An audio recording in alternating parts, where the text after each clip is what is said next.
I want to get to Abercrombie because another PR disaster, right? I mean, we're talking Mike Jeffries, who I want to pull up his photo because, I mean, I think it says it all in my opinion. I mean, he said some ridiculous things, and now we're going back to 2006 when he basically is saying, I don't want people buying my clothes that aren't cool or pretty or that are fat. Yeah, he's disgusting.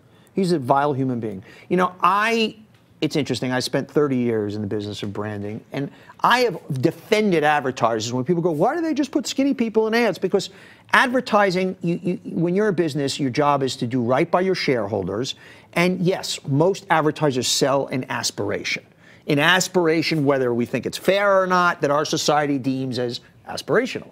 There's a difference between setting up that aspiration and then telling people, no, and you can't even aspire to it. We don't make clothes your size. You don't belong in our clothes. That's just vile. And that, frankly, that you know, to me, goes against every principle of marketing. As I said, you can set up what is maybe unattainable for all ages, but then you don't say, and this can't be you. Can you imagine having a kid and taking them into a store, an Abercrombie store, and they want to buy something, oops, we don't make it in your size. And by the way, put a picture of this guy back up there. No, but they really don't actually. Put a picture, talk about an ugly human being. I'll put him back up. This was a guy who was probably like was the biggest nerd as a kid, and this is, I don't want to be a shrink here, but this is probably the way he's kind of like getting back at his own childhood. I mean, so for this man, look at that.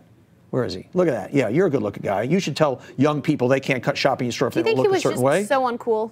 I think he was beyond uncool. I think he was so beyond uncool. And I think, once again, I do not have a psychology degree, but he is playing out some pathos here. What would you tell him if you were able to sit down with him for I would say a chat? That's business aside. How do you kind of look at yourself in the mirror and say that out loud? Maybe he doesn't have children. I know he's gay. Doesn't mean he doesn't have children. I don't think he has children.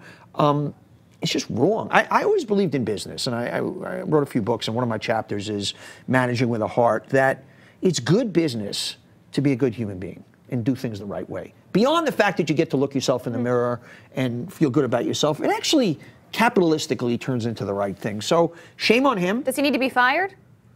You know, if I was a board member, I would not want him running my company, because if nothing else, that's somebody who's out of touch with what's going on. And they've written articles about his plane. He's got the Abercrombie plane, and there's a 47-page document of how you're supposed to behave on the plane, where his dogs are supposed to sit. His partner, his life partner, has to be served tea in a 5 1/4-inch teaspoon.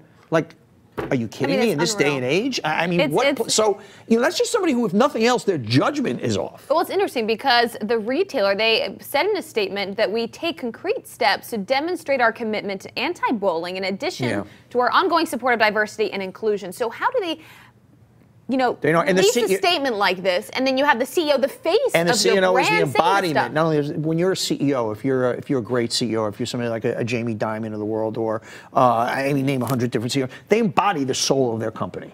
And obviously, this is not the case. And I think there's going to be a groundswell against this. I think in this age, to your point of bullying and so much wrong, it's like to actually come out and say that.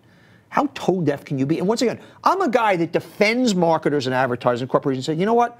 They're not in the business of moral imperatives. They're in the business of shareholder value. So if advertising a certain way gets you a certain bottom line, great. But then don't take it to that next level and say, you know, no, you're not good enough for our product. Come on. You know, I asked my 14-year-old sister yesterday, do you ever shop at Abercrombie? She said, no, it's for anorexic girls. I can't wear their clothes. And she's tiny. I can't fit my toe in their jean shorts. So I'm a big Abercrombie wearer. I don't know if you've ever seen me in my Abercrombie. I wasn't going to say anything, but it definitely is your brand. No, I'm probably about 40 years too old for that brand, so to tell you the truth. Well, I'm more of a Dockers guy, you know?